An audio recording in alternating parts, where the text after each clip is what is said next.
So tonight I watched three Chantal Akerman documentaries because all the Chantal Akerman films are about to leave Filmstruck, and I've had months to watch them, and I procrastinated. So now I'm catching up on them in the last few hours. By last few hours, I mean they expire on Friday. So I have a few more days. I'm going to catch up on the rest of these films. But I watched three because two of them were short. And so I watched three in the time that it would normally take two films. Okay. All of these films ended up being exceedingly timely, even though they're all old.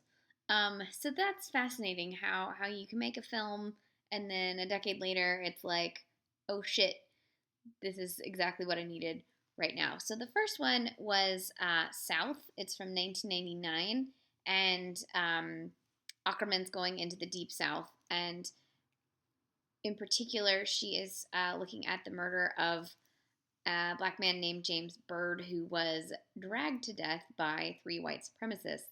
Now, we're in a time where white supremacy is suddenly not hidden the way it had been, or not hidden to the extent that it had been, because let's wasn't hidden for a lot of people, obviously.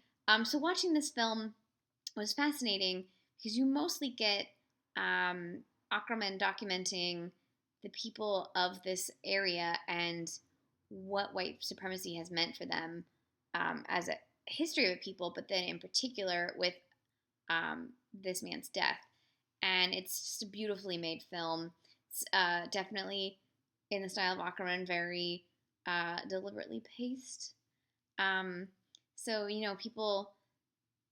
Akerman sometimes loses me, I will admit. But actually, all three of these films, I was like sucked in. So this was South. The next film was Down There, which is was filmed when Akerman was visiting Tel Aviv, and has a lot to do with her visiting her Jewish roots, but also her dealing with several suicides within her family and people who influenced her. I'm sorry that my eye is like watering so horribly right now. So what's fascinating, obviously, about this is this film was made in 2006, and then just shy of 10 years later, Akerman herself commits suicide. So, from this film, you can see her contemplating what suicide means for other people and how hard life is for her in general. And to see it post her suicide is really sort of to see it with a whole new set of eyes.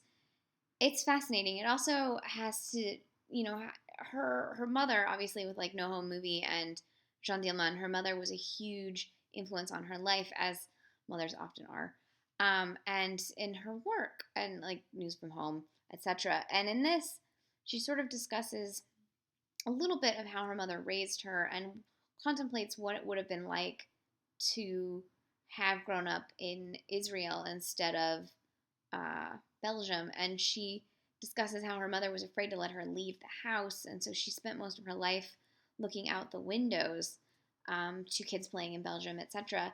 And this film is shot from the viewpoint of the windows in Tel Aviv, and so she's looking at this other life she could have had from the windows instead of actually just going out and having it as an adult, which is fascinating.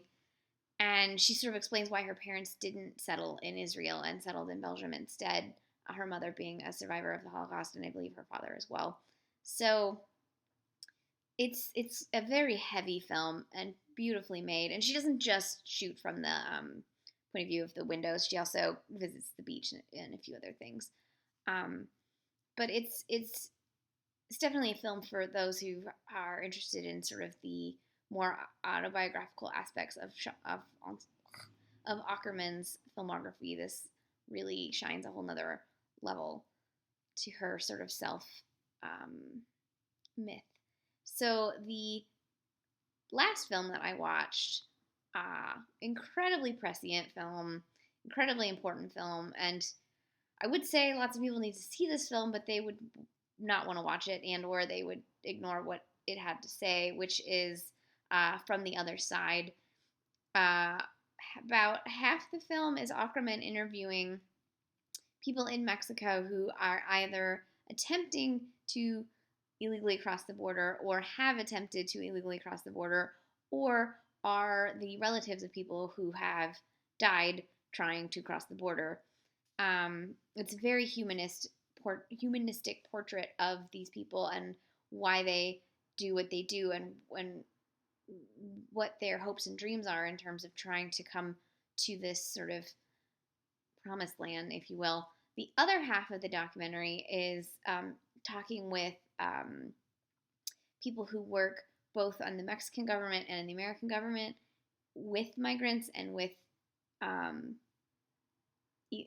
illegal immigrants, both. And I thought the interview in particular with the man who worked with the Mexican government was really fascinating, where he's pointing out that a lot of these jobs that migrant workers do are jobs that help the American economy stay what was the word, competitive in a global market, because they're underpaid and they'll do work that most Americans won't do. And I listened to a really great piece on NPR last fall where they talked to some uh, people who have an orchard. I don't know what I'm trying to say. Apple growers in Washington, and how they mostly have migrant farm workers that come from Mexico and work and then go back because um, it's the most efficient, and really they're the people who will do this job. And that during the recession they had an influx of like young white people coming to try to do the work, and they felt they couldn't do it and they would leave after like a week. Um, so the fact that we as a country haven't quite realized that there are jobs that need to get done, and our sad ass people won't do it. Like someone's got to do it, and we need to make it more feasible if we want our economy to stay the way it is. But most people don't think about the economic ramifications of both legal and illegal immigration. So they just see the other and have fear, which brings me to the other group of people interviewed, which were several Arizonans sort of talking about like diseased Mexicans and all kinds of things, where they're like, it's not happened, but who's to say it wouldn't? And I'm like, are you, what? What? It was hard to watch. But Ackerman doesn't editorialize, really. She just sort of lets people do what they say, and watches and observes and presents to you, and you just sort of take what you will from it. The film ends with a story that she later reveals, not in the film but in interviews, is not true but could have been true, and she's sort of like, fuck it, documentaries can cross into fiction if they need to. So I thought this film was great, and I thought all of these films are really great.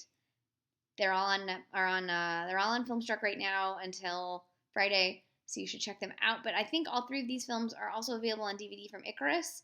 So if you don't catch them on Filmstruck, or you don't have Filmstruck, which you should have Filmstruck by now, you can get it on DVD from Icarus, and you should watch these films. They are great. This is Chantal Akerman on the Filmstrucks. Great films, good documentaries, one of the best filmmakers to ever make films.